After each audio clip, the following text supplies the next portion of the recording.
Lideramos el camino de la opinión pública y buscamos que la cultura del debate alcance consensos y soluciones a los problemas de nuestro país.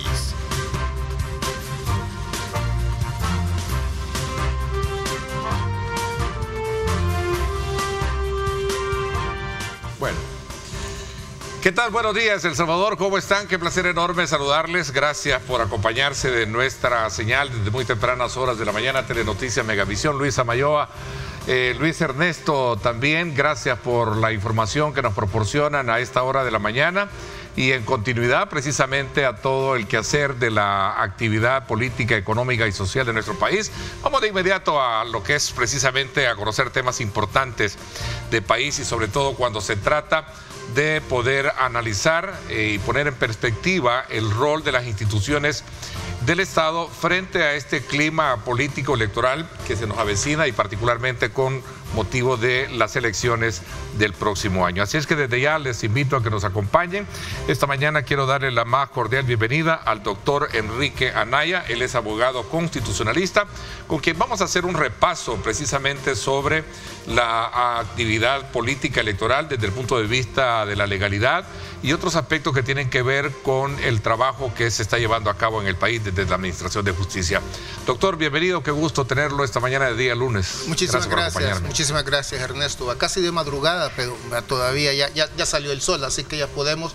Pues en primer lugar, muchas gracias por la invitación. Siempre es un gusto charlar contigo, pues, y un saludo muy cordial a todas las amigas y los amigos que nos miran y nos escuchan de seguro por otras plataformas. Así es, en efecto. Sin duda alguna va a ser muy importante conocer desde su perspectiva una lectura de los temas que he planteado.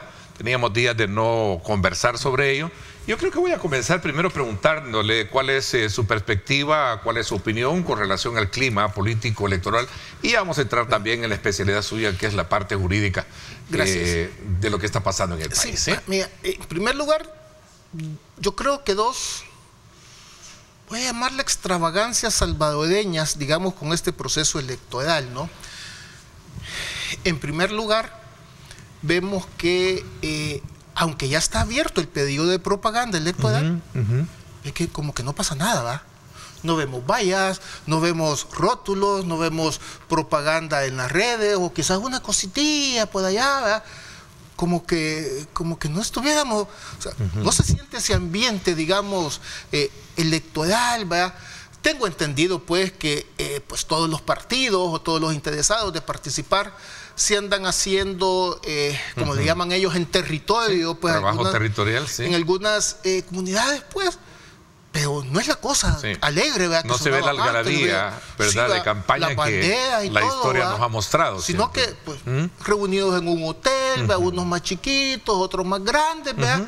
Pero dice uno, pues, qué aburrido está esto. Sí, ¿tendrá respuesta a esto?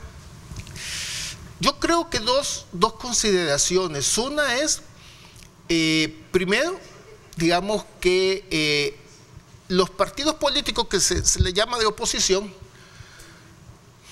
yo creo que todavía se están recuperando de los golpes del 2020, 2019, 2021, ¿no? Y no los veo, digamos, con una línea de acción clarísima. Creo que todavía se están recuperando. Y dos, también especulo, Ernesto, que es cuestión de plata para montar una campaña electoral fuerte. Claro. Se necesita plata, ¿va? Digamos, hay algunas experiencias precisamente en América Latina, como el caso de Guatemala, que nos ha demostrado que no necesariamente hay que gastar muchísimos millones y millones y millones de dólares para lograr llevar un mensaje, digamos, de esperanza y de ilusión a la gente, porque vamos a ver, para gobernar un país, por supuesto que se necesitan aspectos técnicos, pero para ganar unas elecciones, pues los partidos políticos y sobre los candidatos tienen que ilusionar a la gente, claro. Tienen que entusiasmarla, tienen que encantar, ¿verdad? Sí. Y pues no, yo no he visto, pues, encantar al electorado. Al electorado, pues. Dos aspectos en esta lectura que incluso anteriormente tuve la oportunidad de estarle haciendo énfasis en ello, y qué bueno que usted lo saca en su primera lectura. este tema de que no se ve ese bombo, ese platillo a la que estábamos acostumbrados a verlo en una campaña electoral. Dos cosas. Deuda política, entiendo que no lo hay. Segundo, ¿será que los partidos políticos obviamente no tienen sus financistas como lo tenían antes? ¿Se les ha retirado? ¿Están abandonados? ¿Qué piensan? Yo creo que no. Los mismos partidos políticos lo han dicho. Tanto el candidato de ADN como el candidato del Frente, cuando les han preguntado cómo lo van a financiar, dice, no, lo vamos a financiar, dice, de forma orgánica, dice, con ayudas pequeñas de la gente y todo eso. Porque ya como que financistas no hay. Como que financistas no hay, digamos, de ninguno de ambos lados, digamos, del espectro. Y los otros, reconozcamos, pues son partidos pequeños, ¿no? ¿Qué tal? Yo especulo, y esta es una especulación, Ernesto, que me parece que todavía no está inscrito ningún candidato. ¿Sí? Han presentado las solicitudes de inscripción, ¿no? Yo sé que presentó la solicitud de inscripción el candidato del FMLN, el señor Flores, presentó el señor Sánchez de ADENA, también presentó las solicitudes. No, de los otros candidatos yo no me he enterado que hayan presentado la solicitud. Bueno, el presidente dijo que lo iba a hacer esta semana. Esta semana, porque el día 26 termina el pedido. Sí, el día jueves, ¿verdad? El día jueves termina el pedido para inscribirse. Con lo que especulo que también cuando ya estén inscritos, ojalá que esto agarre un poquito de sabor, ¿no? Que esto, si no va a ser, digamos, posiblemente la campaña más aburrida y de menos propuestas que vamos a escuchar desde que tenemos la democracia. Va a padecer casi ni siquiera de los años 70, porque en los años 70 ya se había formado, digamos, una oposición, ¿recuerdas, Ernesto? Sí. Que se había unido PDC, MNR y se llamaba Unión Nacional Opositora. Entonces, había movimiento, ¿no? ¿Recuerdas la figura de Duarte a principios de los 70? Pero durante los años 60... Clarumón, en aquel entonces. Sí, Ungo, que también estaba... Sí, lo recuerdo. Pero en los años 60, según lo que he leído, parece que también, como ya eran cuestiones militares y ya se sabía que pues militar se iba a pasar a militar, entonces como que tampoco había un gran entusiasmo, digamos, por las campañas políticas. Pues parece que estamos regresando a eso. Ok, doctor, voy a agregar otro elemento y aquí quizás ya voy a entrar en su materia, ¿no? En la parte legal.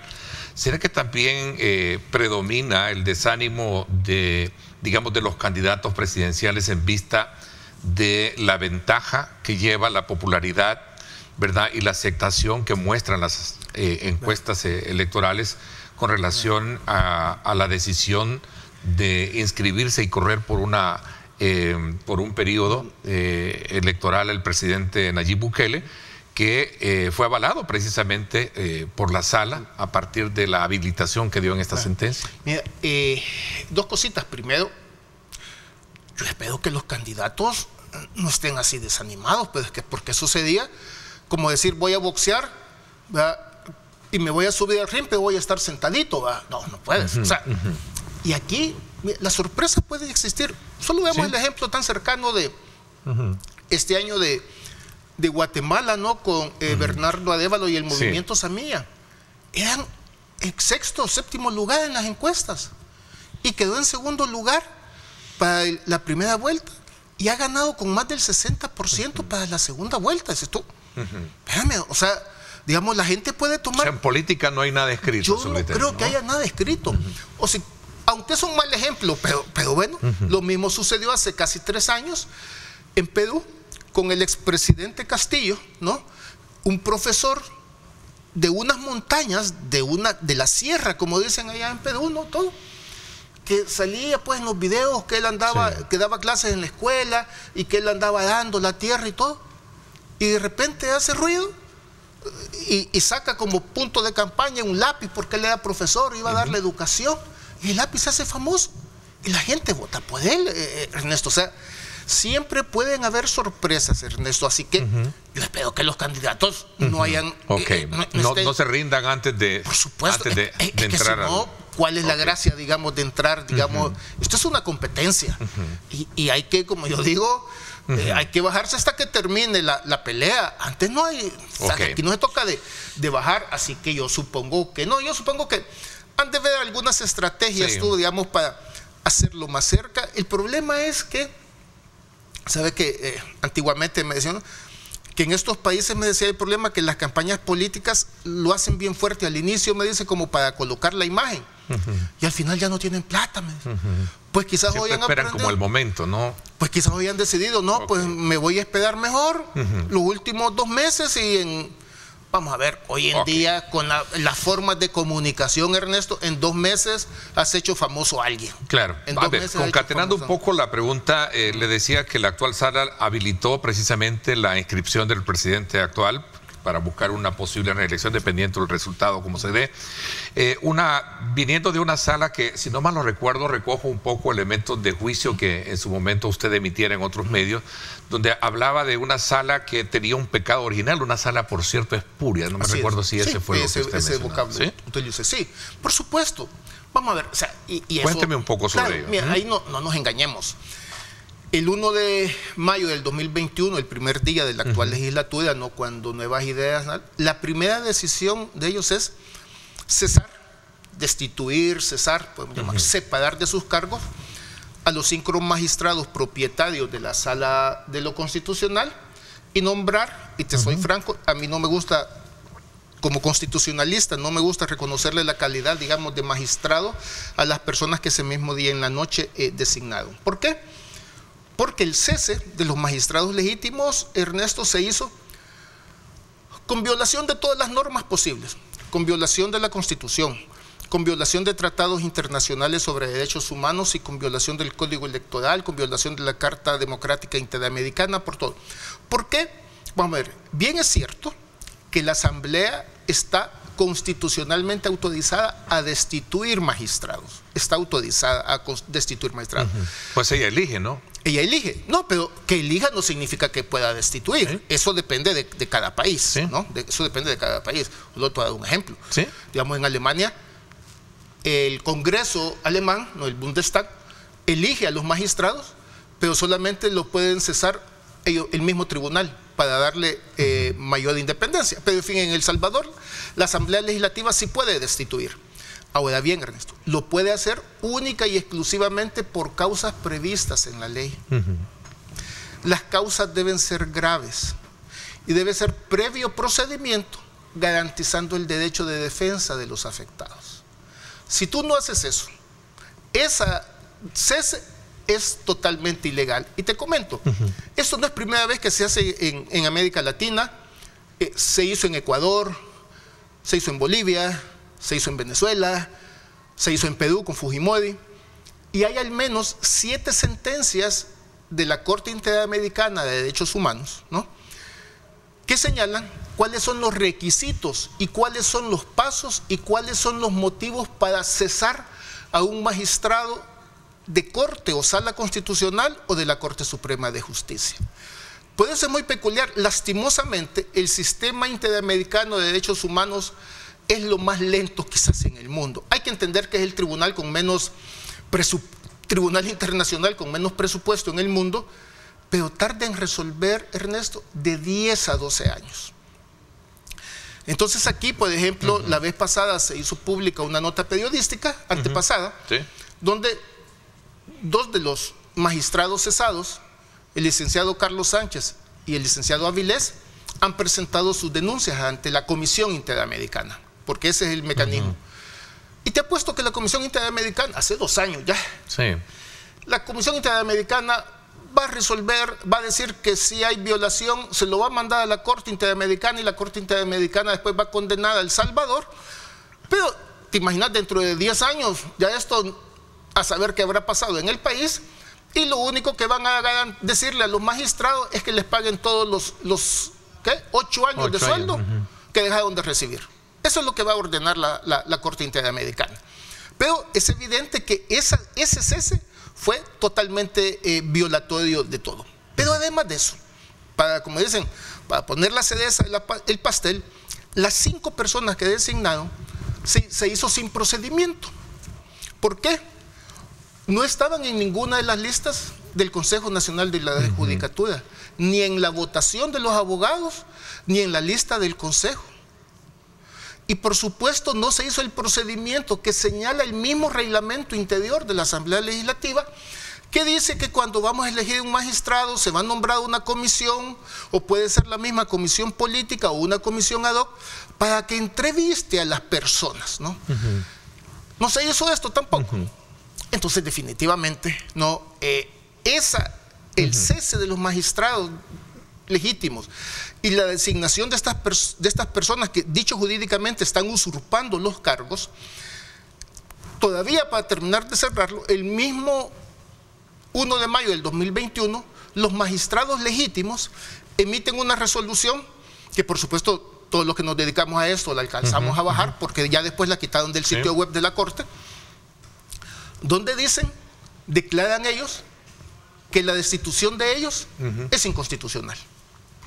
Entonces a mí me da risa cuando dicen, es que hay que cumplir las sentencias de la sala. Y yo, perfecto, cumplamos la última de la sala legítima, cumplamos la del 1 de mayo del 2021, donde los magistrados legítimos dijeron, mi destitución es inconstitucional y por lo tanto es nula. Doctor, ¿cómo entender, y explíqueme mejor, que es ilegal si fue electa precisamente por la Asamblea Legislativa, tal y como le establece la Constitución? No, es que eso es bueno. O sea, la Asamblea Legislativa puede destituir, pero debe de hacerlo de acuerdo con ciertos procedimientos y por algunas causas específicas. No puede ser al arbitrio, porque la forma de garantizar, vamos a ver, hay un elemento indispensable para garantizar la imparcialidad y la independencia de los tribunales. Y uno de esos mecanismos es la estabilidad. Entonces, si a un magistrado lo eligen por 9 años en la Sala de lo Constitucional, él tiene derecho, salvo que sea una decisión personal o porque se enfermó, él tiene derecho a quedarse 9 años en la sala. Esto es, suponte, igual que todos los casos que conocemos. Y esto también ya tenemos un antecedente nacional. 1980 y pico, ¿no? La memoria. La Asamblea Legislativa elige a los magistrados en aquella época del Consejo, se llamaba Consejo Nacional de Elecciones, creo que se llamaba, antes que fuera tribunal con las reformas. Y destituyeron al doctor Colindres. El doctor Colindres va a la Sala de lo Constitucional y la Sala de lo Constitucional dice, mire, no lo puede quitar por su libre arbitrio. Tiene que poner las causas específicas por las cuales la va a quitar y además de eso seguirle un procedimiento y además de eso darle el derecho de defensa a quien va a ser afectado. Esto es, digamos, es que la idea que hay que tener presente es que para poder privar, y así lo dice la Constitución, para poder privar a alguien de un derecho hay que seguirle el previo procedimiento.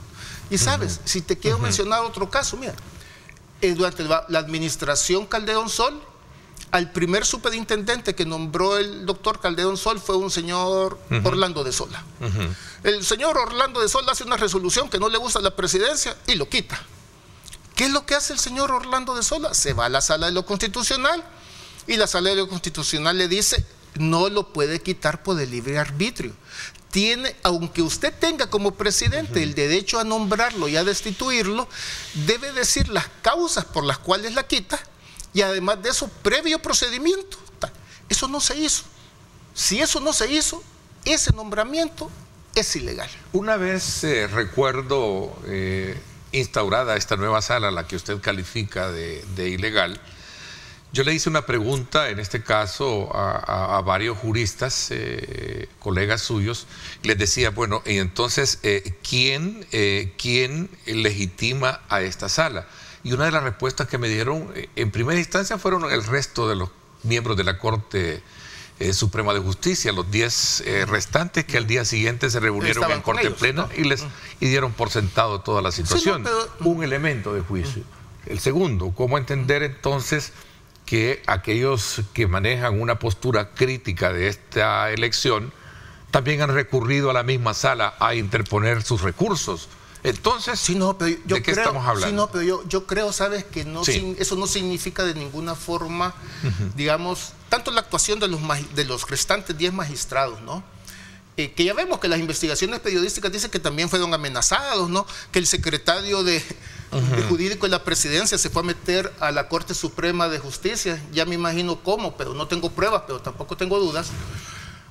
y que prácticamente fue a amenazarlos a que tenían que asistir, ¿no? Eso no legitima. Es que la legitimación de los magistrados no viene que si otros magistrados aceptan o que si la gente acude ante eso, es que no hay otro lugar donde ir. Lo que legitima es su nombramiento por parte de la Asamblea. Si a los que quitaron no lo hicieron, digamos, de forma legítima, y además de eso, a los que los nombran sin seguir ningún procedimiento, pues son ilegítimos. La gente dice, no, por ejemplo, esta gente ni siquiera estaba en la lista del Consejo. La Constitución dice directamente que para elegir magistrados deben estar en una lista que haga el Consejo de 30 candidatos, ¿no? 15 provenientes del mismo Consejo y 15 provenientes de las elecciones de abogados. Esta gente no estaba en ninguna lista. O sea, se los inventaron. Y sabe, y es muy peculiar. ¿No será también, perdón, doctor, no será que también en su momento se tomó como ejemplo para poder de alguna manera traspasarse o saltarse ese requisito a lo que sucedió también con 2 de los miembros de la sala del 2009, que no estaban también dentro de lo que es el listado, según la misma versión periodística a la cual muchos recurrimos. Mira, y que por cierto el mismo expresidente de ese entonces dijo, fueron electos en mi despacho, más allá de... Sí, no, si eso no es... ¿Verdad? Sí, no, por supuesto. Y entonces, ¿de qué listado estamos hablando? Te voy a comentar. Sí. La gente dice, y digamos con nombre y apellido, que ni Belarmino ni Rodolfo estaban no estaban en la lista de la propuesta. Y sí estaban. Te voy a recordar y lo vas a poder revisar, digamos, en la hemeroteca. En esa ocasión, el Consejo Nacional de la Judicatura envía su lista de 15. Y entre los 15 que había propuesto el mismo Consejo, 2 consejeros se estaban proponiendo a sí mismos. El presidente y una consejera. Ellos mismos se estaban proponiendo. Eso hizo un escándalo. Hombre, mira, ¿cómo que tú mismo te estás proponiendo para ser magistrado? Entonces hubo una presión pública y estas 2 personas se retiraron. Las 2 personas se retiraron y por lo tanto la lista quedó de 13. Entonces le dijeron, entonces vino la asamblea, le dijo al consejo, mire, su lista quedó de 13, complétemela. La completó el consejo, la lista, y por supuesto que ya estaba platicado, o sea, aquí nadie nos va a matar. Vino el consejo e incluyó a Belarmino Jaime y a Rodolfo González en la nueva lista. Entonces Rodolfo González y Belarmino sí estaban en la lista y los eligieron por eso de la lista. Pero veamos, que se eligieron en casa presidencial, si a mí eso no me preocupa. Vamos a ver, donde si el organismo que elige magistrados es la Asamblea Legislativa, y la Asamblea Legislativa está constituida por diputados que provienen de partidos políticos, ¿quiénes lo van a negociar? Los partidos políticos. Y ahí no nos engañemos. O sea, es que vamos a ver, esto no es, digamos, Alicia en el país de las maravillas. En la realidad, los partidos políticos... Sí, en la práctica siempre ha sido así. Al final son ellos quienes los eligen. Pero vamos a ver, es que eso es así aquí. Y en la China. Y en la China, en Estados Unidos, en todos lados. Porque si el que elige es el Congreso, por supuesto que van a haber negociaciones. Entonces, ¿por qué quejarnos de tener un sistema digamos, judicial representado de esa manera? No sé, perdón, una pregunta. No, te voy a decir. Estas personas que están ahí, en realidad, materialmente, ¿hubo una negociación de los partidos políticos? No. ¿Dónde se seleccionó a esas personas? En casa presidencial. Mira, es tan evidente de esto. Siempre me olvida cómo se llama quien hizo... Una diputada hizo la propuesta de cese de los magistrados. Y luego el jefe de fracción de Nuevas Ideas dice, como ya no tenemos magistrados, dice, voy a proponer, dijo, aquí a los nuevos. ¿Sabe quién estaba atrás? Pasándole la lista, dándole los papeles y que leía el currículum. Un abogado de casa presidencial. Y vamos a ver, Ernesto, pensemos, ¿qué es mejor para un sistema democrático? Que 2, 3, 4 partidos políticos negocien y seleccionen, o que una sola persona en casa presidencial decida quién es los magistrados. ¿Qué es mejor para el sistema democrático? Donde todos podamos intervenir y me oyen, no, mira, el mío es mejor, no, hombre, el mío es bueno, el mío está... Y eso sucede aquí, y te lo digo en todos lados, y nadie se va a extrañar. Vamos a ver, en Estados Unidos, para poner que es el ícono del constitucionalismo, ¿no? Cuando hay un presidente conservador, digamos Trump, en Estados Unidos el presidente propone y elige el Senado, no la Cámara de Representantes, sino el Senado. Ernesto, si hay un presidente conservador, los candidatos que va a proponer, ¿de qué perfil van a ser? Conservador. Si hay un presidente demócrata, ¿cuál es el perfil del magistrado? Progresista. O sea, y nadie se va a extrañar de eso. ¿Cuál es lo bueno? Que son buenos magistrados. Transcurrido el tiempo y en esa evaluación del trabajo, porque hay quienes sostienen que en esa, digamos, en esa aura, habría que ver y darle a veces el beneficio de la duda. ¿Cuál es el trabajo que a su criterio ha venido desempeñando? No, terrible. ¿Sí? Monstruoso. Dos temas. Uno, la mutación ilegítima de la Constitución que quieren hacer, que se lo inventaron ellos de oficio, ¿no? Para autorizar la reelección presidencial. Es decir, autorizar la candidatura inmediata del presidente. Eso es una monstruosidad. Vamos a ver, del tamaño, se nos queda chiquito el volcán de San Salvador, que lo tenemos cerca. Y esa calidad de razonamiento que pueda tener y de interpretación una sala, no la hemos tenido en salas anteriores para poder de alguna manera cuestionar lo que ahora se dice. Porque esa es una pregunta que yo se le he formulado a los abogados y me dicen, mira, si es que esto, y por cierto, uno de ellos siempre lo ha dicho, nuestro director de noticias y programas de opinión, Julio Valdivieso, lo dice, yo se los planteé en el pasado de que lo que estaban haciendo las salas era abriendo la puerta, ¿verdad? Para que otras a futuro vengan a hacer interpretaciones, ¿verdad? Una de ellas, y yo recuerdo que en su momento lo dijo, y no sé si también, usted estuvo en el programa con Julio también, y no sé si también ahí salió a relucir ese punto. Uno de ellos, te voy a poner, me dice, la interpretación que le dieron al tema de las candidaturas no partidarias, cuando es claro y evidente que la Constitución misma dice y establece que es única y exclusivamente la representación de un cargo público a través de la Constitución, de un partido político.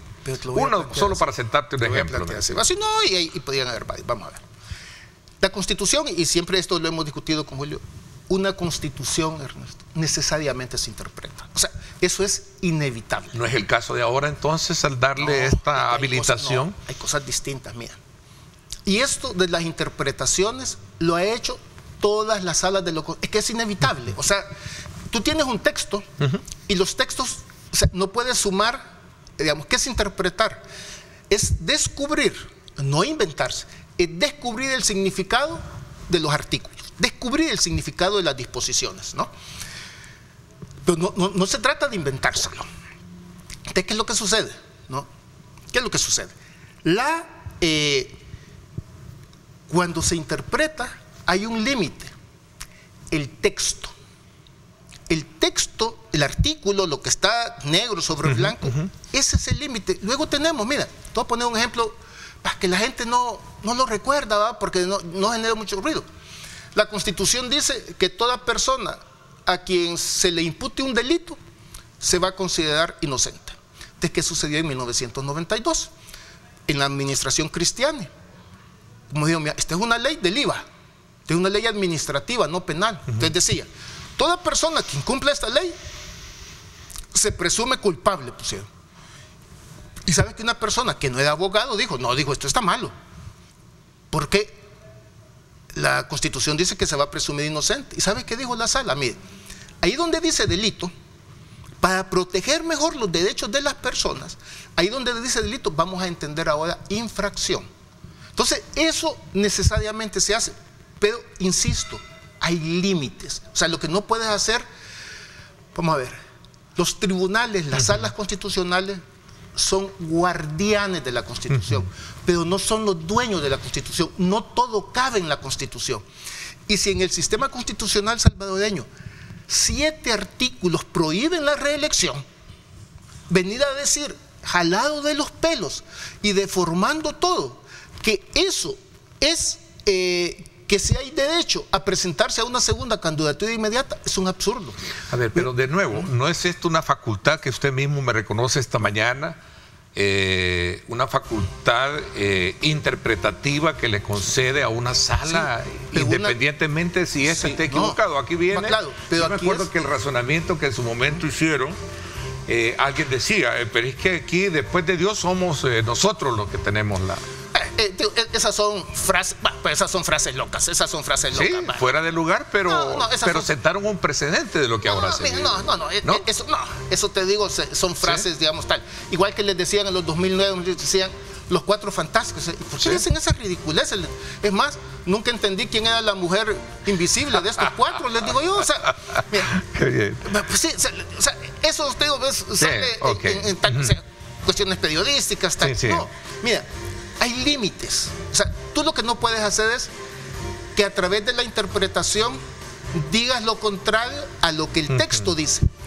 Fíjate que un muy buen amigo venezolano, que ya un señor mayor, pero quizás digamos el símbolo del constitucionalismo venezolano, que por supuesto pues le tocó salir exiliado contra el chavismo y ahora vive en Estados Unidos. Él como ya está jubilado, después está leyendo todo. Entonces me dijo, Enrique me escribió, estoy viendo una resolución, me dijo, de ahí del tribunal, me dijo, del nuevo, tal. ¿Sabes qué me llamó? Esta gente no está interpretándome, y lo escribió, y publicó el artículo. Esta gente no está interpretando, está desinterpretándome. ¿Por qué? Me dijo, porque lo que es una prohibición, que es la candidatura, ellos lo están convirtiendo en un derecho. Es que esto como que tú dijeras, mira, existe el delito de homicidio. No, pero fíjate, hoy sí vamos a poder pegarle un par de balazos a alguien. No se puede. No se puede. Así, entonces, hay cosas, ¿entendés? Que sí tienes límites.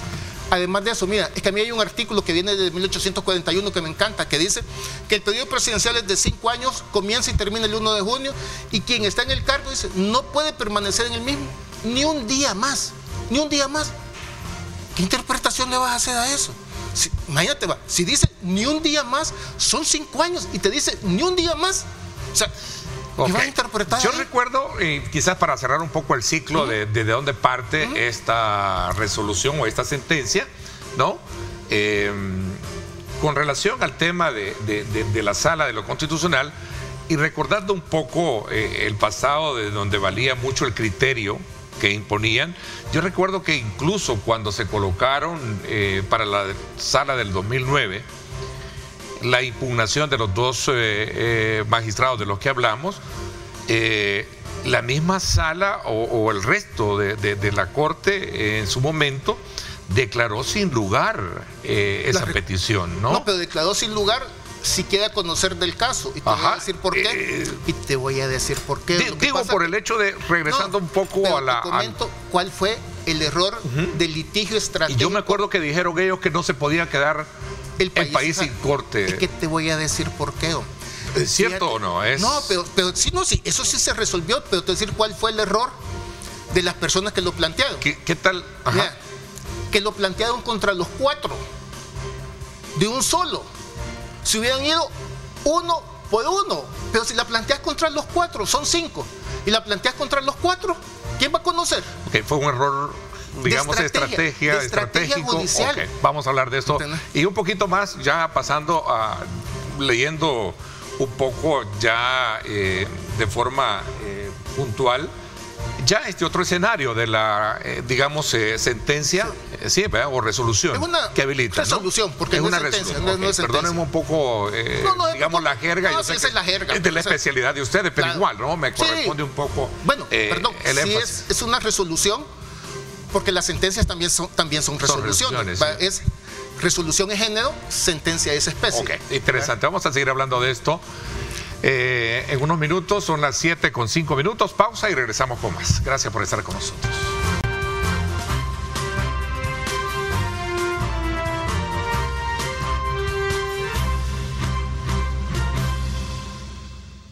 Gracias nuevamente por estar con nosotros. El origen de los argumentos planteados en esta resolución, ¿no? Ya estamos claros sobre ello. Pasemos ahora a ver ya el escenario práctico de lo que viene, ¿no? El presidente, como bien usted lo decía, el presidente de la República recientemente dijo en un acto inaugural de la presa del 3 de febrero, ¿no?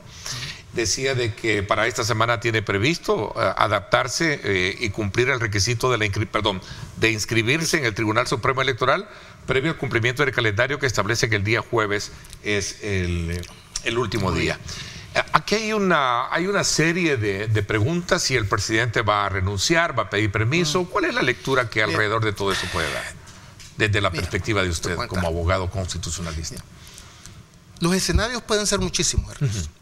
Yo creo que la premisa de la que hay que partir, y en lugar, digamos, a veces de estar dando vueltas y cuando se va a presentar y va a renunciar, va a pedir permiso, va a pedir licencia, va a pedir exoneración del cargo, lo va a dejar en depósito, la premisa de la que hay que partir, y por qué se está dando todo este relajo, es porque la candidatura del presidente Bukele es inconstitucional. Si no, todos estos ejercicios mentales que estamos haciendo no los estaríamos haciendo. Si no, imagínate que el presidente, supongamos que se va a presentar el 26 de octubre, ¿no?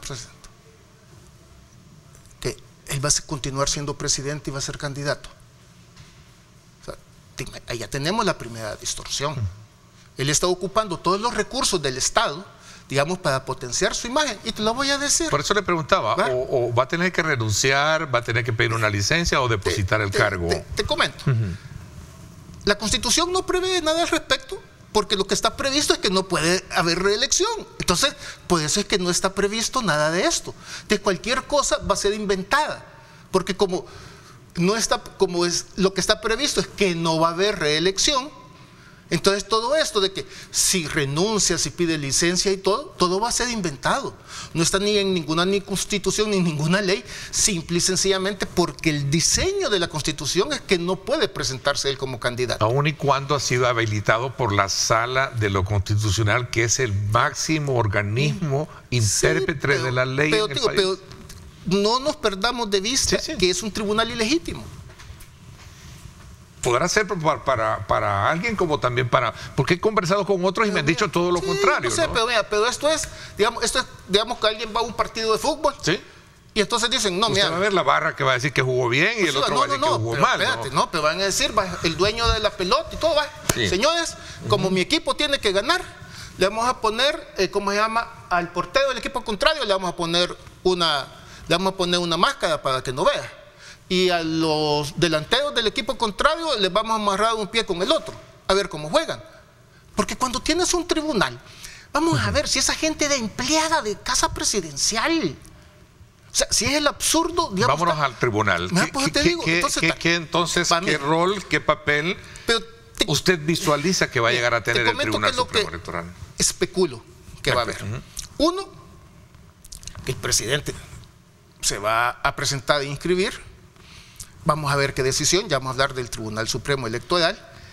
Especulo que ya en la resolución del 3 de septiembre del 2021, donde se habilita la candidatura continua presidencial, también le dieron la salida y dice que basta que pida licencia. O sea, no tiene que renunciar. Yo no sé de dónde la gente se ha inventado que el presidente va a renunciar. No va a renunciar. Sí, la misma resolución de los usurpadores dice que basta que pida licencia 6 meses antes. Y para renunciar debe de dar ciertos requisitos que establece la misma Constitución. Dice que debe ser por causas graves. Causas graves, etcétera, ¿no? Te va a pedir licencia. Es un cargo de elección popular que no puede hacer así. Yo no sé dónde la gente habla de renuncia y todo. No, si ya la sala dijo, basta que pida licencia 6 meses antes del inicio del periodo. Entonces el inicio del periodo, 6 meses antes, es a partir del 1 de diciembre, ¿no? Entonces él va a ser presidente. No, el 1 de enero no es. No, porque son 6 meses. 6 meses. ¿Y cómo es el 1 de mayo? Sí, exacto. El 1 de mayo. No, junio. Entonces son mayo, diciembre, diciembre. Es enero. No, enero, febrero, marzo, abril, mayo, serían 5. Porque es el 1 de junio. Bueno. Diciembre, enero, febrero, marzo, abril, mayo. 6. 1 de diciembre él ya no puede ser presidente. Pero lo que va a hacer es pedir licencia. Pero vamos a tener una peculiaridad que solamente se ha dado en las dictaduras salvadoreñas, que es que el mismo candidato a presidente es presidente. Entonces el señor Bukele, yo no sé pues si lo van a inscribir el 26, el 27 o qué día lo van a inscribir, y él va a continuar siendo presidente y al mismo tiempo candidato. Es un absurdo, te digo, y él hace uso de los recursos estatales para su imagen. Ernesto, ¿cuándo fue que él anunció su candidatura? 15 de septiembre, ¿no? ¿Desde dónde lo hizo? De casa presidencial, en cadena nacional. O sea, está haciendo uso de los recursos estatales para potenciar su imagen y todo, y así lo va a seguir haciendo. Pero doctor, de eso siempre, todos los presidentes que hemos tenido en el pasado, en la historia, siempre han tenido, siempre han aprovechado, claro, digamos, pero vamos a su ver, púlpito para poder de alguna manera dar misa, ¿no? Perdón, claro, un poco el peyorativo, pero el comparativo. Pero no a estos niveles. Vamos a ver, si es que el presidente, si poquito más, como dice la gente y todo, si es el niño Dios con barba. ¿Sabe que en el centro de San Salvador venden medallitas del señor Bukele? Así como medallitas de la Virgen de Guadalupe. A ver, pero eso concurre a una popularidad de trabajo que en algún momento también la misma población lo ha logrado colocar sobre la base de saber que ha hecho cosas que en algún momento a todos los salvadoreños nos apretaba. Un poco el tema de la seguridad, que vamos a ver si tenemos chance de hablar. Vamos a ver, mira. Que es un problema que no lo pudieron resolver gobiernos anteriores, ¿no? Y que ahora está medio, quizás casi resuelto, diría yo. La popularidad no significa legalidad. Y en una democracia constitucional es esencial cumplir las reglas. Te voy a poner un ejemplo. Por ejemplo, hasta porque alguna gente lo hablaba, ¿no? Barack Obama, cuando terminó su segundo periodo, porque en Estados Unidos está permitida la reelección solamente una vez y de ahí no puede volver a ser presidente en toda la vida, decían, puchica, qué lástima que no hay tercer periodo, porque Barack hubiera vuelto a ganar inmediatamente, Batal.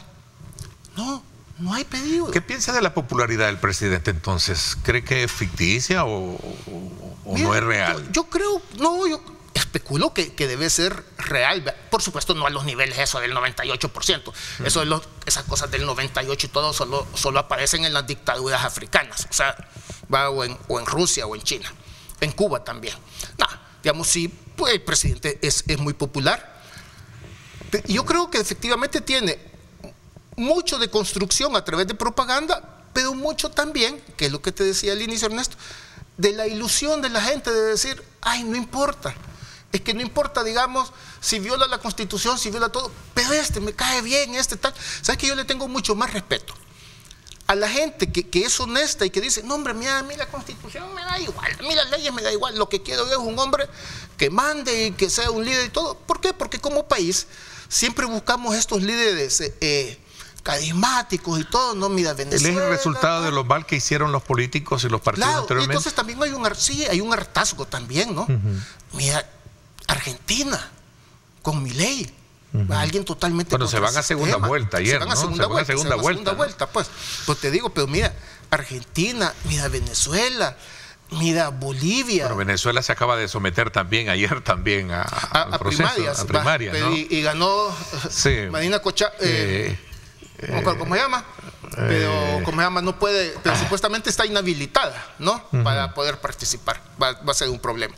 Pues entonces, yo creo que es una combinación. Corina Machado. Yo creo que es una combinación del hartazgo de la gente con del hartazgo de las personas con el sistema previo y la ilusión, y eso es entendible. La gente tiene ilusión. Sin embargo, al menos yo pienso que la única forma de construir desarrollo estable y ordenado es a través de la democracia y de cumplir las reglas. Te voy a decir que si no todos nos hubieran, a todos los que conducimos no nos hubiéramos enseñado que en rojo debemos de pararnos, el semáforo nos da rojo, debemos de pararnos, entonces te apuesto que todos los que son camiones, trailers y todo pasarían, porque son más grandes.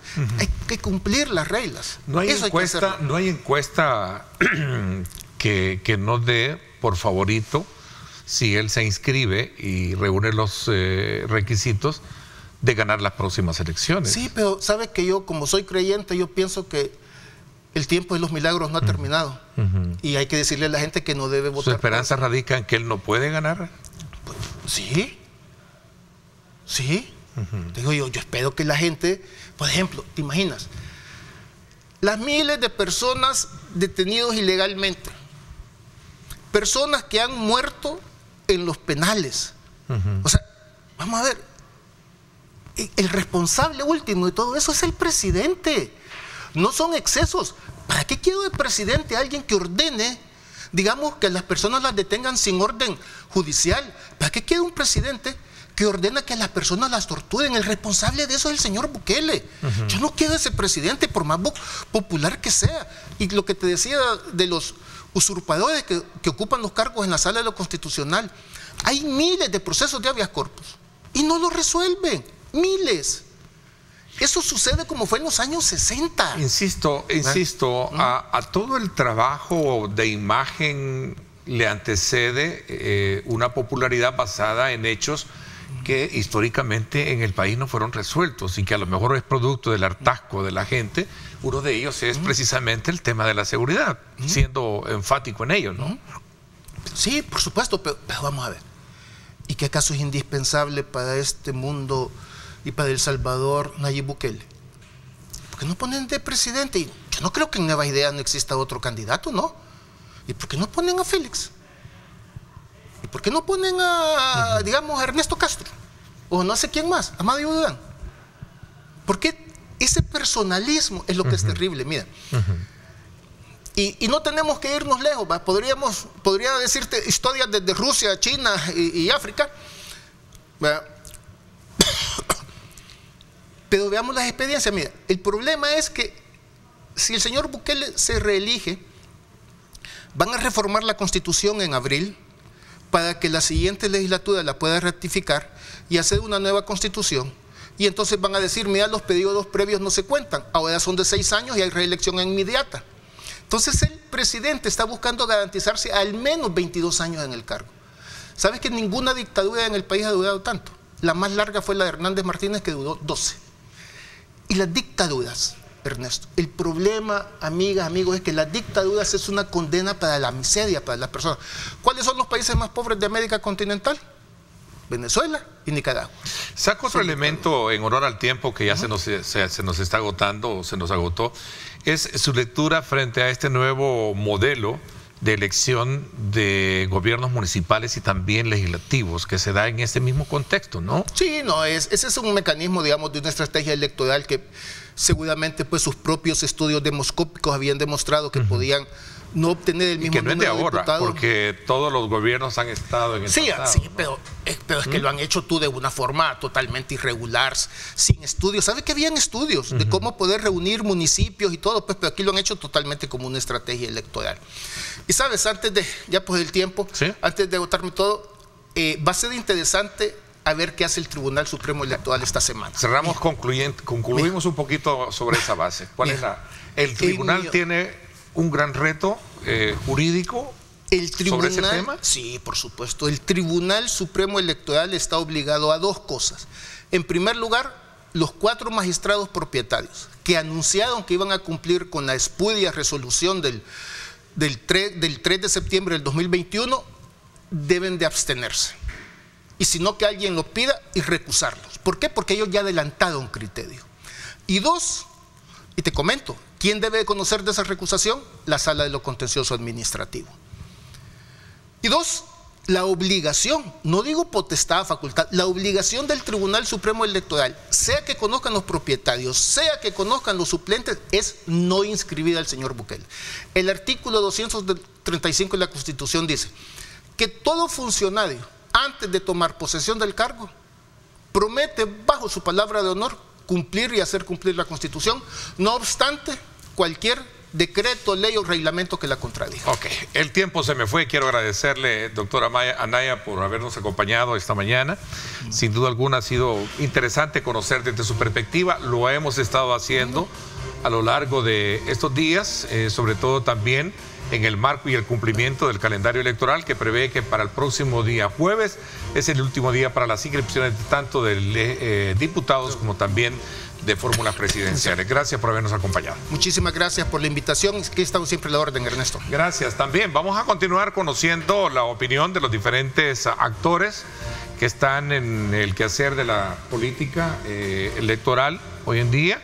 Invitar a los partidos políticos a todos a nuevas ideas, que creo que en los próximos días vamos a tenerlos ya con nosotros para conocer también su lectura de cara a los comicios, Partido Demócrata Cristiano, PCN, XFIN, otros que estarán acá con nosotros dándonos a conocer sus puntos de vista con relación a este tema. Nos vamos a la pausa, 7:22.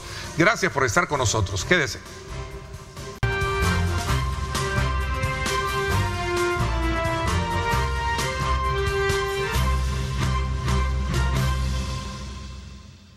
Gracias, Luis Ernesto Mendoza, por esa importante actualización de las noticias a esta hora. Vamos de inmediato a la segunda parte del programa para conocer desde la perspectiva del Fovial todo el trazo de atención que le está dando el gobierno a las emergencias que se presentan para el mantenimiento, para lo que podrían ser aquellos casos en los cuales obviamente se necesita atender aquellas vías de comunicación vial que son importantes para el país.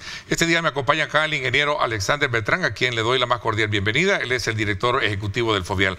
Ingeniero, bienvenido, gracias por acompañarnos. Muchísimas gracias, buenos días a todos los salvadoreños que nos sintonizan a esta hora de la mañana, y es un gusto poderles estar informando de todas las labores que realizamos a diario en Fovial. Ok, antes de comenzar quiero recordarle a nuestros televidentes también que puede ahorrar tiempo y dinero con PharmaValue, y esto es a través de tu pedido, a través de tu verdadera app del ahorro con la opción Yo Paso. Tus medicamentos ya estarán listos en 20 minutos o son gratis. Así es que de ya les invitamos a ustedes a que descarguen esta aplicación, esta verdadera app del ahorro. Ya está disponible en iOS y también en Android. Así es que desde ya pues usted tiene la oportunidad de tener precios bajos los 365 días del año, 6 medicamentos que solo PharmaValue le proporciona. A ver, ingeniero, quizás un poco para actualizarnos sobre el mantenimiento y la atención que se le está dando. Sin duda alguna, Fovial está siempre alerta, como lo dice su campaña. Hoy, en este contexto de situación lluviosa que tenemos, entiendo que para las próximas horas vamos a tener lluvias frecuentes debido a un sistema que se posiciona en el sector de Nicaragua y que está Honduras y que estaría también afectando la región en las próximas horas. A ver, cuéntanos un poquito sobre el trabajo que se tiene en Fovial. Bueno, de hecho nosotros siempre tenemos una organización tal que nos permite estar en varios puntos simultáneamente. De hecho yo lo he comentado en más de una ocasión, tenemos más de 70 cuadrillas que están dispuestas a lo largo y ancho de nuestro país. Sin embargo, para el caso puntual de las emergencias, nosotros tenemos instalados algunos mini planteles. ¿Qué significa esto? Que estamos con alguna maquinaria que es la que usualmente se utiliza a la hora de reaccionar con algunas emergencias, siendo que predominantemente el 49% de estas emergencias son pequeños deslizamientos o derrumbes o acumulación de sedimentos en algunos tramos. Entonces tenemos retroexcavadoras, cargadores, mini cargadores, camiones, un personal con motobadañas, con motosierras. Entonces estos mini planteles están distribuidos en algunos puntos donde estadísticamente suceden más este tipo de sucesos. Por mencionar el ya conocido, la carretera panamericana en el tramo de Los Chorros, las rutas de montaña como Los Naranjos, Cerro Verde, la ruta panorámica, por ejemplo, es donde mantenemos este tipo de planteles. Sin embargo, también tenemos una distribución, para ser muy específicos, 60 UDPs, que son microempresas locales, es decir, tenemos una en la zona norte alta de Chalatenango, por poner un ejemplo, que es gente que reside localmente, que puede reaccionar y monitorear, que es lo más importante. Entonces, está esta estructura de los mini planteles y los 60 UDP o microempresas que tenemos distribuidas a lo largo del país, y esto nos permite, pues evidentemente, perder tiempo en traslados o en movilizaciones. Sí, pues si se requiere el refuerzo, evidentemente podemos hacerlo desde las zonas vecinas donde suceda algún evento climático. A ver, y esto también me lleva a mí un poco a concentrarme en ver las obras de mitigación que se tenían en el tema de Los Chorros, que creo que era una vía que estaba siendo tratada por todo lo que ya conocemos que ahí sucede, ¿no?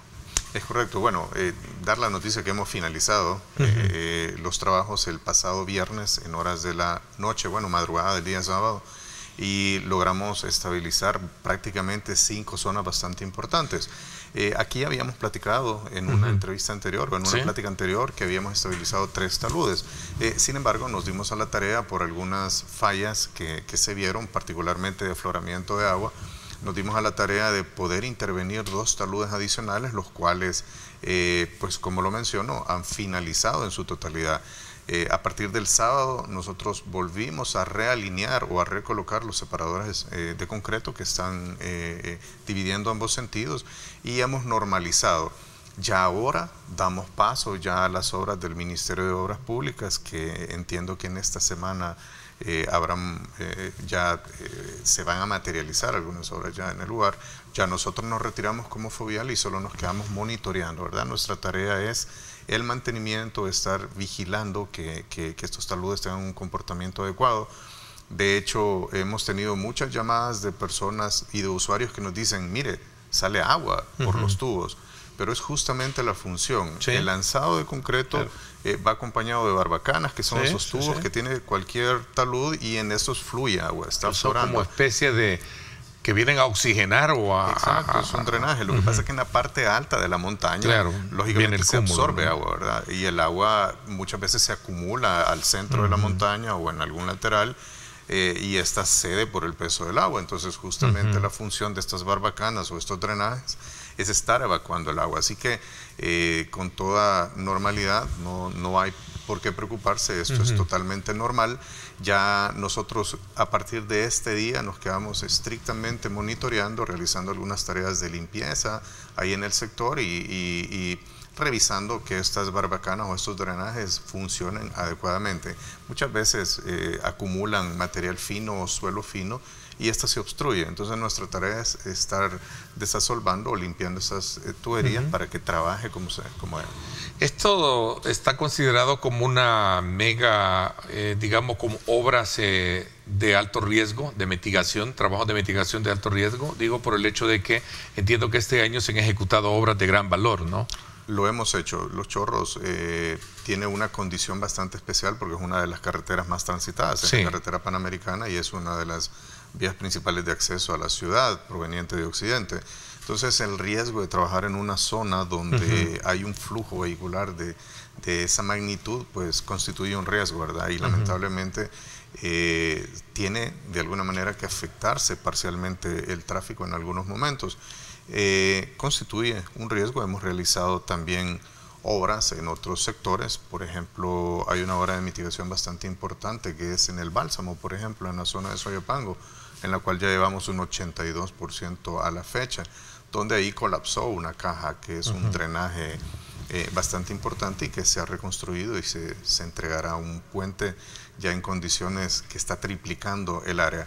Eso es por mencionar algunos, Ernesto, ya no dejando de lado algunos lanzados de concreto, estabilizaciones en la zona de Huizúcar, en la zona del Boulevard Venezuela, en la zona del Boulevard del Ejército, muy cercano al Redondel México, en la zona de Sartracén. Realmente hemos estado realizando mucho este tipo de trabajos a lo largo de muchos puntos. Estoy mencionando los más conocidos, pero hemos realizado también actividades en la carretera de Los Naranjos, por ejemplo, donde es otra zona de montaña que requiere este tipo de intervenciones. Ingeniero, y estas obras de mitigación en la zona de Los Chorros forman parte de la obligación, de la misión obviamente que tiene, pese a que es un trazo de proyecto estratégico que se tiene a partir de la implementación del viaducto, o son acciones paralelas que deben de hacerse. Nuestra tarea principal ¿O por lo urgente que es? Sí, de hecho había una combinación, pero era por lo urgente de los trabajos que tenía que realizarse. Sin embargo, esa es parte de nuestra tarea principal. Nosotros tenemos que garantizar la circulación segura por cualquiera de estas vías o carreteras. Entonces, no podíamos esperar realmente a que se iniciara la obra que va a ejecutar el Ministerio de Obras Públicas. Porque hay premura para resolver y mitigar eso a efecto de evitar una emergencia, ¿no?, que se puede presentar, una zona de alto riesgo. Exacto, si bien es cierto, existen indicios donde se puede determinar qué tan grave puede ser una situación, no podemos arriesgarnos. Y si nosotros vemos un mínimo riesgo, nuestra obligación es ingresar y tratar de realizar la obra de mitigación. Muchas veces esto requiere hacer reacomodos presupuestarios o cambiar ciertas prioridades, pero no vamos a poner en riesgo el realizar una obra que no va a poner en situación de riesgo a los usuarios por dejar de hacer una como esta, ¿verdad?, que tiene las magnitudes que podría poner en riesgo no solo daños materiales, sino daños personales de los usuarios.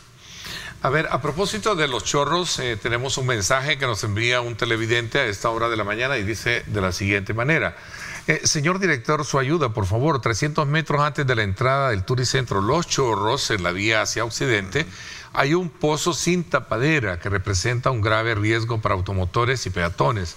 por favor pónganle tapadera, gracias, dice.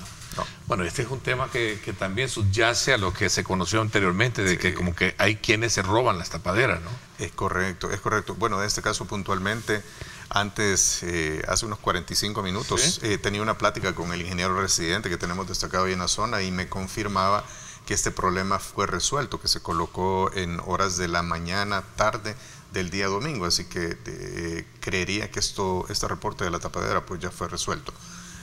Respecto a la situación esta de las tapaderas de pozo, lamentablemente sigue siendo todavía una situación que nos ocupa bastante, el tema del hurto de este tipo de tapaderas, y que algunas de ellas pues probablemente sean dañadas con el tiempo, ¿verdad? Pero sí hay algunas situaciones en todo, no solo en carreteras, sino en varias ciudades donde lamentablemente siguen extrayendo y hurtando este tipo de tapaderas, poniendo en riesgo, ¿verdad? Como lo mencionaba el usuario, no solo a los vehículos que van a golpear, sino a que en una lluvia, por ejemplo, un peatón que vaya cruzando no pueda verlo y pueda resultar con daños personales. Entonces, un llamado, ¿verdad? Realmente esto no es tan útil como la gente cree, es un metal que no es fácilmente fundible, entonces no es tan útil como lo consideran. Nosotros estamos cambiando a tecnologías, estamos instalando algunas que requieren el triple de esfuerzo para realizar su fundición, así que no es conveniente que lo sigan intentando, porque de igual manera se hace el daño y no va a ser definitivamente útil. A ver, la misión de Fovial no solo es trazar el tema de las obras estratégicas, sino que también el de poder en su momento darle mantenimiento a la red vial, obras de mitigación, que es lo que estamos hablando, y sobre todo también a trabajo de recarpeteo. Todo esto es producto de una inversión total de presupuesto que se tiene dentro de lo que es. Así es. Nosotros, de hecho, tenemos 6 programas. Son 6 programas que nosotros realizamos de manera anual. Son los mantenimientos rutinarios, que aquí están las vías pavimentadas, las vías no pavimentadas, son el mantenimiento de los derechos de vía, que estas son aquellas tareas que constantemente es más común ver, que son la limpieza en los sectores. A ver, solo por definir, el derecho de vía es el tramo o el espacio físico entre la carretera y la línea de construcción o línea del terreno privado. Esa franja pertenece al Estado también y es nuestra obligación darle mantenimiento.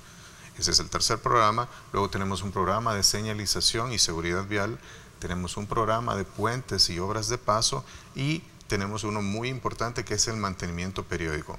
Creo que estamos viendo en imagen alguna carretera, y esto es parte de nuestra función también. Cuando una carretera ya ha recibido mucho rutinario, mucho bacheo y ya se nos está disparando esa curva de mantenimiento, bueno, procedemos a un mantenimiento periódico, es decir, una rehabilitación total, no solo un recarpeteo, sino volverla a hacer desde abajo con condiciones de duración que vayan a superar por lo menos los 15 años de vida.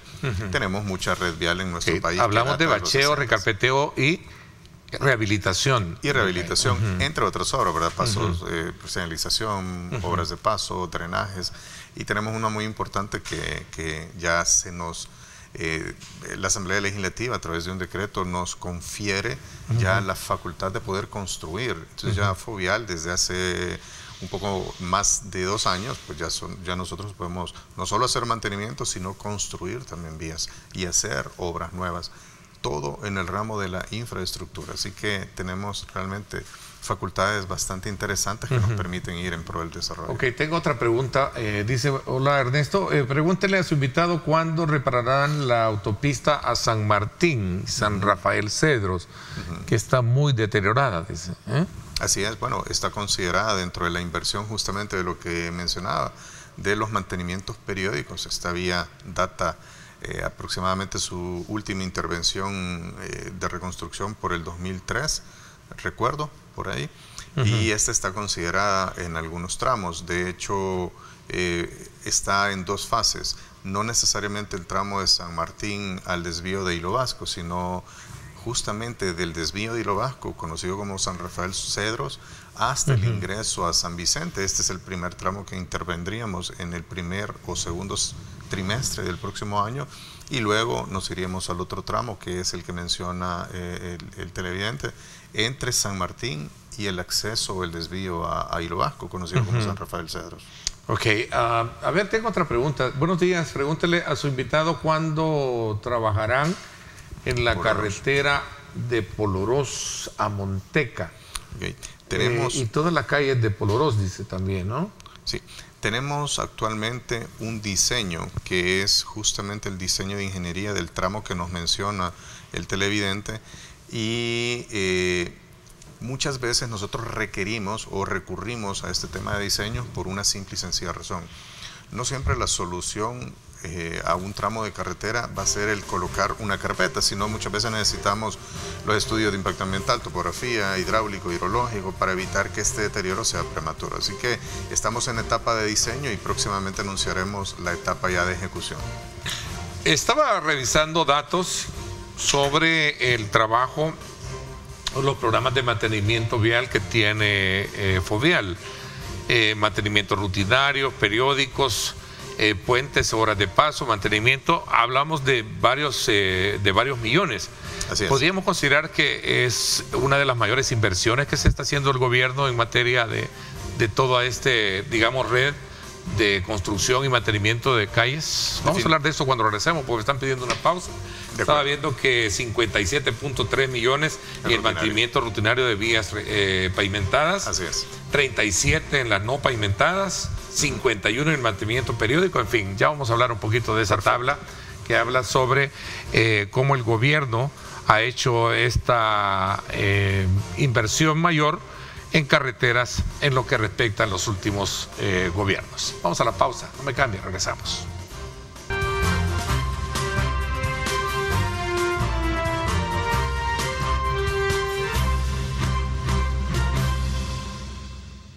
Bueno, gracias nuevamente por estar con nosotros.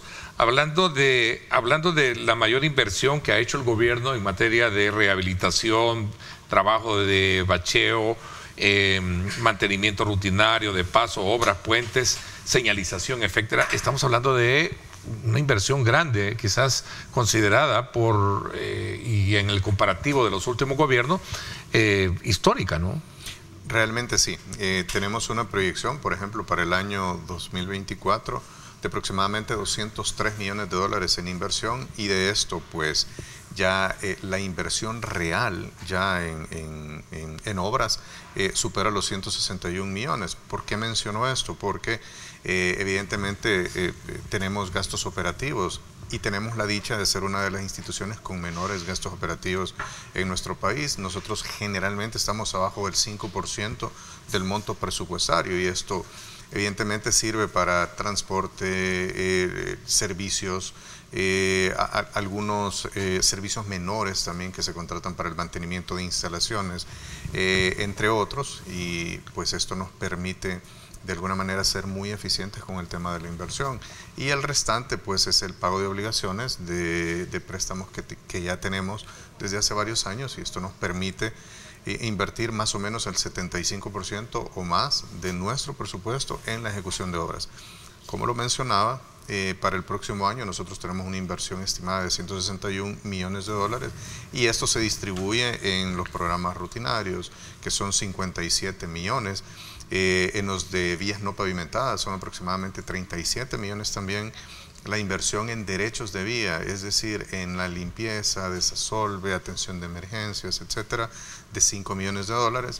En señalización y seguridad vial son aproximadamente 3 millones de dólares, 1 millón para cada una de las zonas de nuestro país, occidental, central y oriental.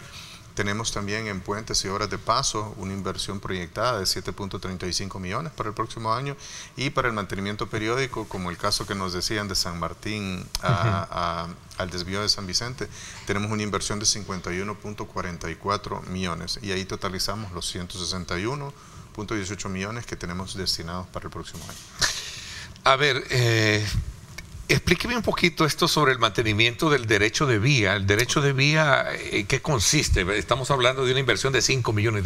Así es. Nosotros tenemos un programa bastante interesante que una de las condiciones que mayor riesgo puede poner, pero que no es tan detectable, es el que se acumule basura en los drenajes que van en los laterales de las carreteras. Muchas veces por la velocidad o por otro factor no nos enteramos que hay canaletas a los costados o que hay tubos que atraviesan debajo de la carretera, y estos muchas veces son asolvados o están llenos, por llamarlo de alguna manera, con sedimentos, con suelos, con rocas, ramas y maleza. Entonces, nosotros debemos de garantizar que estas estructuras tienen que estar libres, y una de ellas se logra a través del mantenimiento de estos derechos de vía. Acá tenemos un programa, como lo mencionaba, bastante interesante, donde tenemos 60 microempresas que están contratadas para este fin, y estas funcionan de manera local.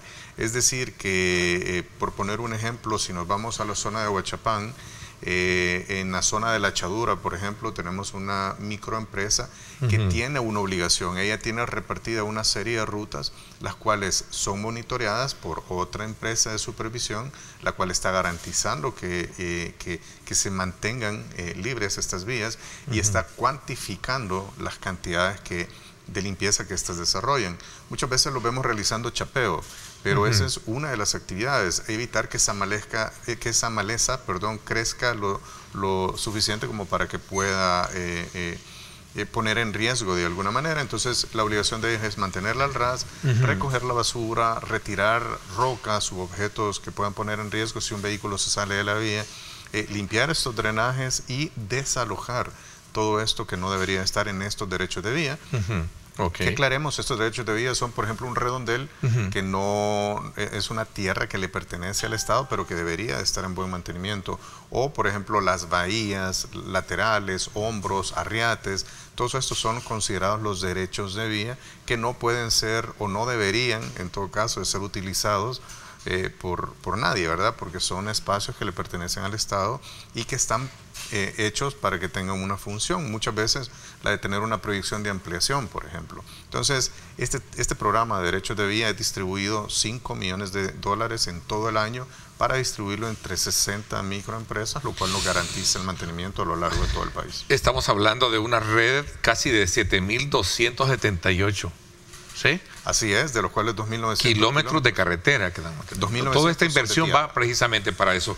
Cuénteme un poquito sobre el tema recién aprobado, este decreto, que es como una especie de respaldo solidario que en la Asamblea Legislativa se aprobó, ¿no? Cuénteme un poquito de esto. Bueno, recientemente, Fovial está en el afán de mejorar su inversión, es decir, hay obras que nosotros tenemos que ir programando en el lapso de cierto tiempo que deberían de irse desarrollando.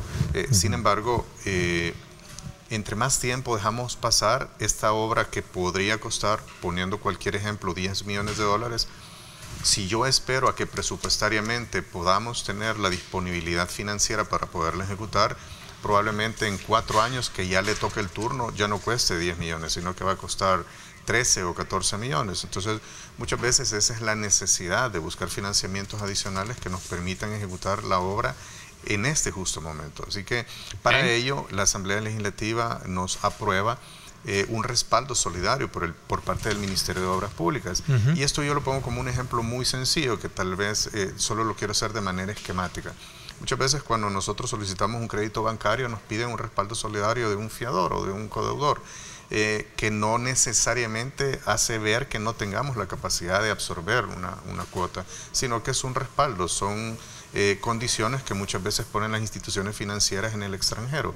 Así que es simple y sencillamente eso.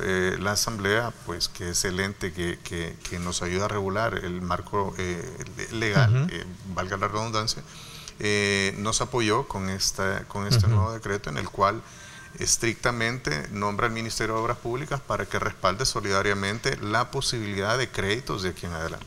Sí, de obtener créditos para construir carreteras. Para inversión, correcto. Para inversión siempre, ¿no? Aquí hay una pregunta. Buenos días, Ernesto. Preguntarle si Fovial puede limpiar los parques del los parqueos del reparto Matasano 1 en Soyapango, ex punto de la ruta 33A. Hay personas que colocan palos y botes para obstaculizar el parqueo comunitario, dice por ahí, ¿no? Bueno, quizá puntualmente en esta zona no sea posible, sin embargo, nos podemos comprometer a hablarlo con el ministro de Obras Públicas. Ellos tienen una dirección que se ocupa justamente de este tipo de situaciones, bueno, dos de hecho, que es la Dirección de Construcción y Mantenimiento de la Obra Pública y la dirección que ve el tema de derechos de vía. Con mucho gusto le trasladamos ahí el reporte para que ellos puedan tomar cartas en el asunto. A ver, hay un elemento también importante que tiene que ver con la conectividad y toda esta nueva inversión que se está haciendo en estas mega obras de pasos a desnivel. Ahí está también Fovial trabajando. Estamos en Fovial. De hecho, ese creo que es una de las ventajas fuertes que hemos tenido en los últimos años, y es que hemos logrado consolidar esfuerzos. Muchas veces una obra no llegaba o no era posible poderse ejecutar porque no se tenían los recursos completos para poderla hacer. Y pongo un ejemplo, por decir el paso a desnivel de integración, por ejemplo, que cuesta 40 millones de dólares. Poderlo hacer desde una sola institución podría ser algo que sacrifique parte grande del presupuesto destinado para un año. Pero muchas veces cuando unimos esfuerzos, en este caso lo hicimos con el Ministerio de Obras Públicas y Fovial, y juntos estamos realizando esta inversión que ronda los 40 millones de dólares, que es una obra bastante importante. Entonces, de esa misma manera, Fovial está involucrado en los pasos a desnivel, por mencionar algunos, el de Unicades en Santa Ana, el de Zacacoyo en la carretera San Salvador-Sonsonate, en el de Opico, que ya finalizamos hace algunos meses, en el de Utila, por ejemplo, en las cercanías de Santa Tecla también, que ya fue finalizado, y en el de integración, pues. Entonces, por mencionar algunos ejemplos, es parte de nuestro deber, y lo metemos en un programa que se llama Obras Adicionales al Mantenimiento, que nos permite hacer este tipo de inversiones en obra pública. A ver, otra pregunta, dice acá en la colonia Escalógar, de esto está con hoyos, dice, terrible, es la calle Arturo Ambrogi, Federal de Alemania, en fin, la mayoría de la colonia es un abandono total. ¿Será que tienen fecha para comenzar a arreglarlas? Esto creo que es aquí cerca de acá. Sí, esto está muy cerca de acá, creo que es paralelo al Paseo General Escalón. No hay una fecha, pero sí me comprometo que podamos revisar y que podamos realizar la respectiva coordinación. Esto es una vía que corresponde a la Dirección de Obras Municipales. Sin embargo, yo mencionaba, tenemos una coordinación bastante efectiva con el resto de las instituciones. De hecho, nosotros tenemos una reunión de seguimiento de obras todos los días, un día a la semana, perdón. Entonces esto nos permite estar en algún tipo de coordinación, y pues definitivamente se lo vamos a trasladar a ellos para que lo puedan revisar y que programen a la brevedad. A ver, a manera regresando al tema de cómo se hace presente Fovial en el caso de estas mega obras, el caso de el paso a 3 niveles que vamos a tener en el sector de la integración, tenemos también el caso de el redondel y el paso de nivel en el sector de Ateos, que también están ahí trabajando. Son mega obras. Yo tuve la oportunidad este fin de semana de trasladar y pasar por estos sectores, y realmente es una obra de gran magnitud, ¿no? Es correcto. Bueno, ¿para cuándo se tiene contemplado? Entiendo que hay atrasos o entiendo que en el caso de la integración estaba previsto para entregarse antes de finalizar el año. Sí, sin embargo, hay muchas condiciones que no logran ser vistas de alguna manera cuando se está en etapa de diseño, y existe también la posibilidad de realizar reajustes en pro de la obra.